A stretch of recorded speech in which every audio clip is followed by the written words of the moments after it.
নমস্কার, সকলকে স্বাগতম। আলোচনা করব ২০২৪-এর ১৫ই জানুয়ারি থেকে ১৫ই ফেব্রুয়ারি একটা মাসের সময়কাল কতটা পজিটিভ এবং কোন কোন ক্ষেত্রে স্পেসিফিকভাবে পজিটিভিটিগুলো আসতে চলেছে। দেখুন, ২০২৪-এ আমাদের অনেক আশা, অনেক ভরসা রয়েছে, কিন্তু প্রত্যেকটি মাসেই তো আর সব দিক থেকে ভালো যাবে না। কোনো মাসে এদিক থেকে ভালো যাবে, কোনো মাসে অন্য একটি বিষয়ে ভালো যাবে। তেমনই মিথুন রাশির জাতক জাতিকাদের এই সময়কালটা কোন কোন দিক থেকে পজিটিভ, সেইটি আমরা আজকে চর্চা করব।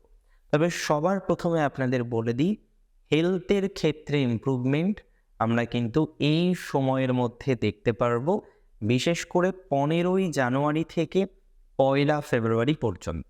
অর্থাৎ অর্ধেক সময় আপনাদের স্বাস্থ্য উন্নতির জায়গা থাকছে। তাহলে বাকি অর্ধেক সময় কি হবে? স্বাস্থ্য কি জটিল হয়ে যেতে পারে, খারাপ হয়ে যেতে পারে? দেখুন, লগ্নাধিপতি যেহেতু অষ্টমে প্রবেশ করবেন, সুতরাং কোনো স্বাস্থ্য সমস্যা, হঠাৎ করেই জটিল একটা সমস্যা চলে আসার জায়গা, সেটি হয়তো ১লা ফেব্রুয়ারি থেকে ১৫ই ফেব্রুয়ারির মধ্যে থাকবে।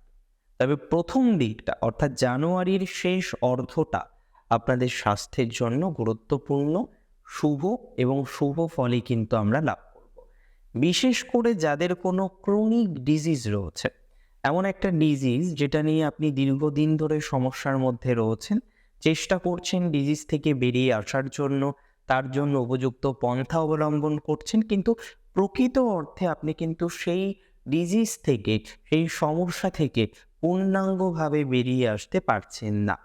এই ধরনের সমস্যাগুলো যারা ফেস করছেন, এই ধরনের সমস্যাগুলো যাদের রয়েছে, আমি বলে রাখি তাদের কিন্তু এই প্রথম ১৫ দিন পজিটিভ হবে। তার পরের দিকে গিয়ে কিছু সমস্যা নতুন করে আসতে পারে, যেটা আবার রিকভার আমরা করে নিতে পারব। এর পরের যে প্রেডিকশনটা, আমার মনে হয় এটা শোনার জন্য অনেকে অপেক্ষা করে রয়েছেন, যে অর্থনৈতিক ভাগ্য আদতেও কি মিথুনের পাল্টাবে? না হলে যেমনভাবে চলছে সেভাবেই চলবে? না, মিথুন রাশির জাতক জাতিকাদের অর্থনৈতিক ক্ষেত্রের ডেভেলপমেন্ট আমরা কিন্তু লক্ষ্য করব। এবং মূলত ২০২৪-এর ১৫ই জানুয়ারি থেকে শুরু করে আমরা ১৫ই ফেব্রুয়ারি পর্যন্ত যে এন্টায়ার টাইম রয়েছে, তাতেই আমরা অর্থনৈতিক উন্নতি, অর্থনৈতিক ডেভেলপমেন্ট, যে টাকাগুলো আপনার আটকে আছে, দেখুন আটকে থাকা টাকা বিভিন্ন রকমভাবে হতে পারে। আপনি প্রকৃত অর্থে কারোর কাছে টাকা পান, সে টাকা দিচ্ছে না, এটা একটা আটকে থাকা অর্থ হতে পারে। কিন্তু আপনি এমন একটা অলীক কল্পনা করেন যে আপনার কাছে এমন কিছু পুতুল আছে বা এমন কিছু মূর্তি আছে, যেটা বিক্রি হবে বা সেটা থেকে একটা প্রচুর অ্যামাউন্ট আসবে, বা লটারি থেকে আটকে থাকা টাকা আসবে। এই ধরনের যে কনসেপ্টগুলো, সেটা কিন্তু কাজ করবে না। প্রকৃত অর্থে যদি আপনার অর্থ আটকে থাকে, আপনি টাকা ধার দিয়েছিলেন সেটা দিচ্ছে না, আপনি জমি বিক্রয় করেছিলেন তার যে মূল্যটা সেটা দিচ্ছে না, এই ধরনের যদি জটিলতাময় জায়গা আপনাদের থেকে থাকে, আমি বলছি বৃহস্পতির কৃপাতে আপনাদের কিন্তু পজিটিভিটি বৃদ্ধিপ্রাপ্ত হবে। ১৫ই জানুয়ারি থেকে ১৫ই ফেব্রুয়ারি এই যে সময়কালটা, তাতে কিন্তু কিছুটা পজিটিভ ভাইবস আসবে।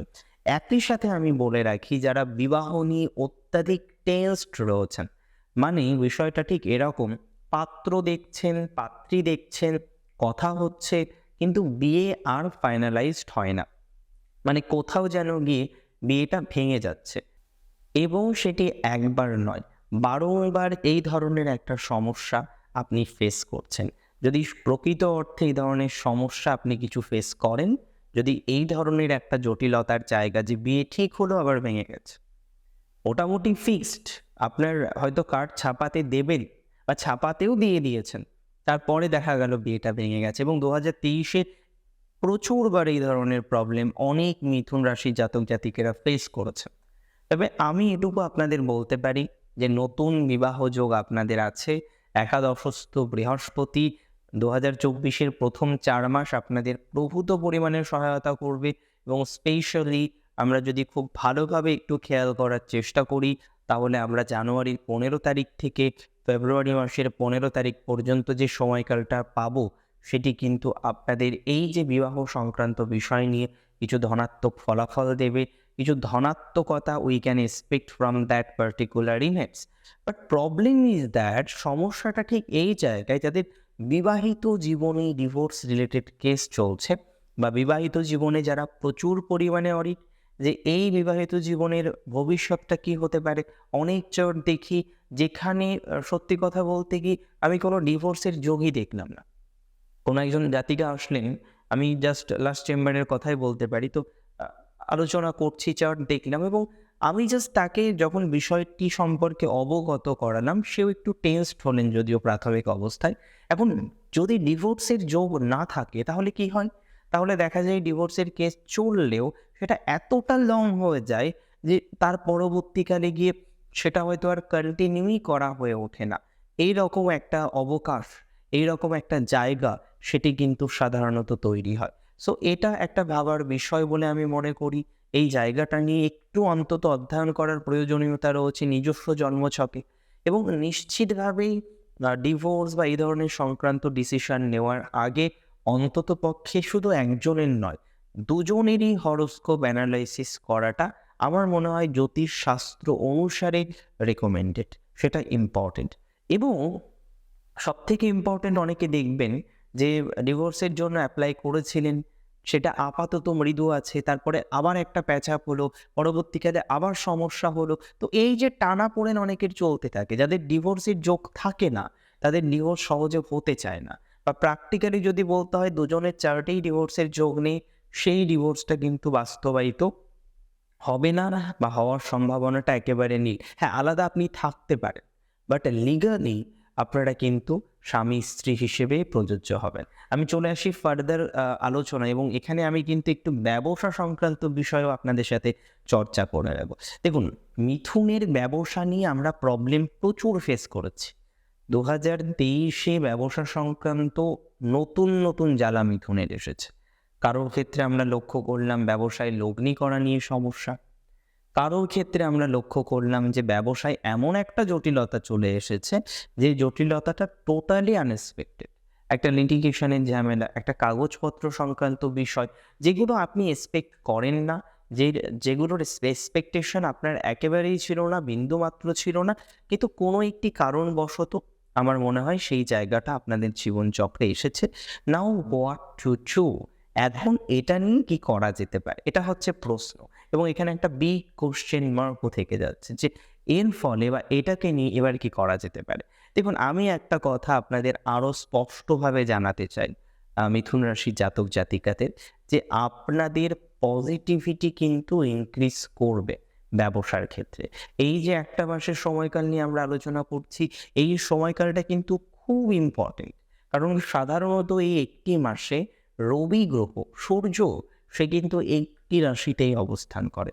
আপনাদের ক্ষেত্রে এই সমসাময়িক সময় রবি যদিও অষ্টমে থাকবে, কিছু গভর্নমেন্ট রিলেটেড কাজকর্ম করতে গিয়ে একটু ডিস্টার্ব আপনাকে ফিল করতে হতে পারে, কিছু ফাইন দেওয়ার টেন্ডেন্সি থাকবে এই সময়টাতে।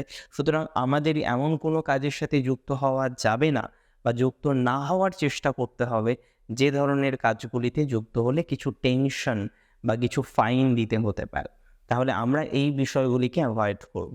সেটা আপনি ফরেন কান্ট্রিতে থাকুন, হয়তো নো পার্কিংয়ে আপনি গাড়ি রেখে দিলেন এবং একটা বড়সড় ফাইন চলে গেল, বা আপনি রাস্তায় বেরিয়েছেন, আপনার হেলমেট নেই, একটা ফাইন চলে গেল। তো এই ধরনের কোনো একটি বিষয়কে কেন্দ্র করে, বা অন্য কোনো বিষয় হতে পারে যেটাকে কেন্দ্র করে কিছু পেনাল্টি, কিছু ফাইন, তার টেন্ডেন্সি আছে। এটা কেন আমি শেয়ার করলাম? এটা শেয়ার করলাম এই কারণে যাতে আমরা সতর্ক থাকতে পারি। আচ্ছা, এর পরের বিষয় যেটা, সেটা হচ্ছে আপনাদের যোগাযোগ। দেখুন, যোগাযোগ এ মাসেও প্রচুর পরিমাণে আসবে। আমি বলছি মিথুন রাশির জাতক জাতিকাদের যোগাযোগের ক্ষেত্র নেগেটিভ নয়। 15 তারিখের পরেও তৃতীয় পতি অষ্টমে যাচ্ছে, সেটা আমি জানি, কিন্তু তৎসত্ত্বেও যোগাযোগ বৃদ্ধিপ্রাপ্ত হবে। কিন্তু সমস্যাটা হলো ভুল যোগাযোগ কিছু বাড়তে পারে। তাহলে এই সময়ে আমরা যোগাযোগ বাড়লেও যোগাযোগকে কেন্দ্র করে কোনো ইনভেস্টমেন্ট আমরা করব না। আমরা এবছর প্রথম থেকে সচেতন হব। আমি প্রথম থেকে আপনাদেরকে কোনটা করবেন, কোনটা করবেন না, সেই সংক্রান্ত সতর্কতাও কিছু প্রদান করব, যাতে আমাদের এই বছরটা প্রকৃত অর্থে ভালো, সুবর্ণ বা একটা গোল্ডেন ইয়ার হয়ে ওঠে। দেখুন, একটা বছরের কিছু ভাইবস থাকে। কিছু ভাইটাল প্ল্যানেট থাকে, যে প্ল্যানেটগুলির অবস্থান আমাদের জীবনে অনেকটা পজিটিভিটি এনে দিতে পারে। আপনাদের প্রথম 4 মাস অসম্ভব ভালো। প্রকৃত অর্থে এই 4 মাসে যদি আমরা ভালো কিছু করতে না পারি, তাহলে কিন্তু আমাদের পরবর্তীকালেও নানা রকম প্রতিবন্ধকতা আসবে, নানা রকম জটিলতার জায়গা আসবে, এবং এটি নিয়ে কোনো সন্দেহ আমার নেই, এটি নিয়ে আমি সন্দেহ প্রকাশ করছি না। তাহলে আমার সন্দেহ কোন বিষয়টা নিয়ে আছে? আমার সন্দেহ আছে এই বিষয়টা নিয়ে যে মিথুন রাশির জাতক জাতিকারা কিছু ভুল যোগাযোগ করে ফেলতে পারে। তাহলে সেটাকে আমাদের আটকানোর চেষ্টা করতে হবে। এবং এর সাথে সাথে আমি বলে দিই, এমনিতে চাকরি নিয়ে যে খুব জটিলতা, খুব ডামাডোলের অবস্থা থাকছে তা নয়। তবে অনেকেই চাকরি চেঞ্জ করতে চাইছেন, এবং 6th হাউসের লর্ড আমাদের এই সমসাময়িক সময়ে, বিশেষ করে 5th ফেব্রুয়ারি পর্যন্ত সপ্তমে অবস্থান করবে। তাহলে 5ই ফেব্রুয়ারি পর্যন্ত যে সময়কালটা থাকছে, সেই সময়কালের মধ্যে যদি চেঞ্জ করে নেন তাহলে ওয়েল অ্যান্ড গুড। যদি সেই সময়কালটা অতিবাহিত হয়ে যায়, আমি আপনাকে চেঞ্জ করার পরামর্শ বিন্দু মাত্র দেব না। যদিও সেই সময় একটা বিপরীত রাজযোগ তৈরি হবে, ষষ্ঠপতি অষ্টমে যাবেন, একটা ধাক্কা খাবেন। সেই ধাক্কাটা খাওয়ার পর সেই ধাক্কাটাকে আবার রিকভার করতে পারবেন, এবং একটা পজিটিভ আউটকামও কিন্তু এক্সপেক্ট করতে পারবেন। মূলত বর্তমানে মিথুন রাশির জাতক জাতিকাদের সম্পর্কের জায়গাটা কিন্তু আগের থেকে কিছুটা ভালো। না, আমি এটা বলতে কখনোই পারি না যে পূর্ণাঙ্গ সম্পর্কের জায়গাটা ভালো হয়ে গিয়েছে। তবে 18ই জানুয়ারি থেকে 12ই ফেব্রুয়ারি পর্যন্ত সময়কাল আপনার সম্পর্কের জন্য শুভ। আমি বলছি, এটা মাথায় রাখুন, সময়কালটাকে ফলো করবেন। এই সময়ে আপনার সম্পর্কগুলো পজিটিভ হবে। এমনিতে মিথুন রাশির একটা দোষ, কি দোষ? মিথুন রাশি যখন একটা মানুষের সাথে মিশতে শুরু করে, এবং এরা এদের সবটা দিয়ে দেয়, এবং মানুষটা তাদেরকে ইউটিলাইজ করে, এবং আলটিমেটলি মিথুনকে প্রয়োজন মিটে গেলে ছুঁড়ে ফেলে দেয়। এবং এই সিনারিওটা আমি কিন্তু বারংবার মিথুন রাশি জাতক জাতিকাদের দেখেছি। সেটা আদ্রা নক্ষত্র হোক, সেটা মৃগশিরা নক্ষত্র হোক, কিংবা সেটা পুনর্বসু নক্ষত্র হোক, এই একই সিনারিও, একই ঘটনা, সেটা কিন্তু বারংবার মিথুনের ক্ষেত্রে আসে। আমি জানি না মিথুন রাশি কেন এত কিছুর পরেও বুঝতে পারে না যে তারা ইউটিলাইজড হচ্ছে, তাদেরকে ব্যবহার করা হচ্ছে, তাদেরকে কাজে লাগানো হচ্ছে, এবং একটা টাইমের পর তাদের সেইভাবে কোনো গুরুত্বই দেওয়া হবে না। আপনি অফিসেও খেয়াল করেন, আপনি কাজ করেন বেশি, আপনার কর্মজীবনের জায়গাটা তুলনামূলকভাবে বেশি, সমগোত্রীয় যারা চাকরি করেন, একই পোস্টে আছেন, তাদের থেকে আপনার ওয়ার্ক পারফরমেন্স অনেক বেটার। বাট তা সত্ত্বেও আপনার কিন্তু বদনামের জায়গাটা বেশি। প্রমোশনের যখন অফার আসে, তারা পায়, আপনাকে কিন্তু চুপচাপ বসে থাকতে হয়। এটা ম্যাক্সিমাম ক্ষেত্রে। সবার ক্ষেত্রে এটা হবে নিশ্চয়ই নয়, কারণ সবার তো আর মিথুন রাশি মিথুন লগ্ন নয়, সবার তো আর একই ধরনের গ্রহগত অবস্থান নেই, তাই না? তো এই বিষয়টা খুব গুরুত্বপূর্ণ বলে আমার মনে হচ্ছে। মিথুন রাশির ক্ষেত্রে আমি আরও কিছু সাজেশন আজকে প্রোভাইড করব, যে কোন কোন সাজেশনগুলো আপনারা ফলো করবেন অন্তত এই সমসাময়িক সময়কালটার জন্য। প্রথম সাজেশন, অবশ্যই আপনারা জানেন, আমি বারবার মিথুনকে বলি গণেশ গায়ত্রীটা জপ করার জন্য। তবু আপনারা করেন না, অনেকে করেন, হ্যাঁ এটা ঠিক, এটা বলবো না যে করেন না, অনেকেই করেন। অনেকেই আমার হোয়াটসঅ্যাপে কন্ট্যাক্ট করে আমার যে সহযোগী যারা রয়েছেন তাদের কাছ থেকে কালেক্ট করেছেন মন্ত্র, সেভাবে জপ করছেন, সেটাও আমি শুনেছি। এখন প্রশ্ন যেটা, সেটা হলো মিথুনের এডুকেশন লাইফটা কি হতে পারে। দেখুন, এডুকেশনের ক্ষেত্রে আমি বলবো যে 1 ফেব্রুয়ারি পর্যন্ত পজিটিভ, কোনো অসুবিধা হবে না। তবে একটা চেঞ্জ করার মেন্টালিটি আসবে, চেঞ্জ করার মেন্টালিটি চলবে। পরিবারের সাথে সেটা নিয়ে একটু বচসা হতে পারে, নিজের সাথে নিজের একটা বচসা হতে পারে। চেঞ্জ করব, চেঞ্জ করলে কি ভালো হবে, সেটার কোনো ব্যাড ইম্প্যাক্ট বা নেগেটিভ ইম্প্যাক্ট আসবে না, তো এরকম নানা ধরনের চিন্তা ভাবনা আপনাকে কিন্তু ঘিরে ধরবে। তবুও আমি বলবো চেঞ্জ না করার জন্য। দেখুন, আপনার চেঞ্জ করতে করতে সেই 1 ফেব্রুয়ারি হয়ে যাবে। আর 1 ফেব্রুয়ারির পরে যখনই আপনি কোনো ডিসিশন নেবেন regarding your stream change or anything, সেটা কিন্তু ভালো ফল দেবে না, সেটা কিন্তু জটিল ফলাফল দেবে, এবং আপনাকে নানা রকম সমস্যার মধ্যে কিন্তু ফেলবে। সো এই জায়গাটাকে একটু নিয়ন্ত্রণ করার, বা কন্ট্রোল করার প্রয়োজনীয়তা আছে বলে আমি মনে করছি, এবং আমি আশা রাখবো সেটা আপনারা করতে পারবেন। এমনিতে মিথুনের বর্তমান যা পরিস্থিতি, সেই জায়গায় দাঁড়িয়ে অনেকেই ফরেনে যেতে চাইছেন। ফরেন ট্রাভেলের যে একেবারে যোগ নেই তা নয়, তবে হ্যাঁ, এ কথা অবশ্যই সত্য, ফরেন ট্রাভেলের যোগ আমরা আরেকটু পরে পাবো মিথুন রাশির ক্ষেত্রে। এই মুহূর্তে যে যোগটা আছে সেটা মধ্যম প্রকৃতির। এই কারণে হবে কি, অনেকেই ফরেনে যাবেন, হয়তো ট্যুরিস্ট ভিসায় যাচ্ছেন, ওয়ার্কিং ভিসা পাননি, এইরকম কিছু জটিলতার জায়গা তৈরি হতে পারে। সো এই বিষয়গুলো খুব সাবধানে এবং সচেতনভাবে ডিল করার চেষ্টা করুন। মনিটারি বিষয় নিয়ে আমি প্রথমে একটু আলোচনা করেছি, তবুও আপনাদের এটুকু বলতে পারি যে খুব নেগেটিভ সিচুয়েশন মনিটারি ম্যাটারে আসছে না। হ্যাঁ, অনেকের লোন নেওয়া রয়েছে, ইএমআই চলে, মাঝে মাঝে এটা নিয়ে আপনার রাত্রে ঘুম আসছে না যে কিভাবে আপনি ইএমআই কমপ্লিট করবেন, কিভাবে আপনার লোনগুলো চলবে, how to manage, how to control, এই ধরনের নানাবিধ চিন্তাধারা আপনার আসতে পারে। কিন্তু আমি একটা কথা আপনাদের বলে রাখছি, বলে দিচ্ছি, সেটি হলো অন্ততপক্ষে মিথুন রাশি জাতক জাতিকাদের এই জায়গাগুলো থেকে কিছুটা ধনাত্মকতা প্রাপ্তির মতো অবকাশ সেটা আমরা লাভ করব। এটা নিয়ে নিশ্চিন্ত কিছুটা হলেও থাকতে পারে। একদিকে ফ্যামিলি লাইফ, মানে আপনার সম্পর্ক যোগ, আপনার বন্ধুত্বপূর্ণ সম্পর্ক, প্রেমজ সম্পর্ক ইত্যাদি ক্ষেত্রে যেমন একটা শুভ ফলাফল আসছে বা তার একটা অবকাশ বা সম্ভাবনা দেখতে পাচ্ছি, একই সাথে আমি বলবো আমরা একটা পজিটিভ রেসপন্স, পজিটিভ আউটকাম সেটা কিন্তু পাবো। কোন দিক থেকে? ব্যবসা থেকে, চাকরি থেকেও একটা নির্দিষ্ট সময় 5ই ফেব্রুয়ারি পর্যন্ত পজিটিভিটি পাবো। সেক্ষেত্রে আপনার কোনো ইপ্সা পূরণ হতে পারে। সেলফ প্রফেশন নিয়ে যদি কথা বলি, পঞ্চম ঘরের অধিপতি তিনি সপ্তমস্থ থাকবেন, এবং এখানে মোটামুটি 18ই জানুয়ারি থেকে 12ই ফেব্রুয়ারি পর্যন্ত সেলফ প্রফেশন দুর্দান্ত চলবে।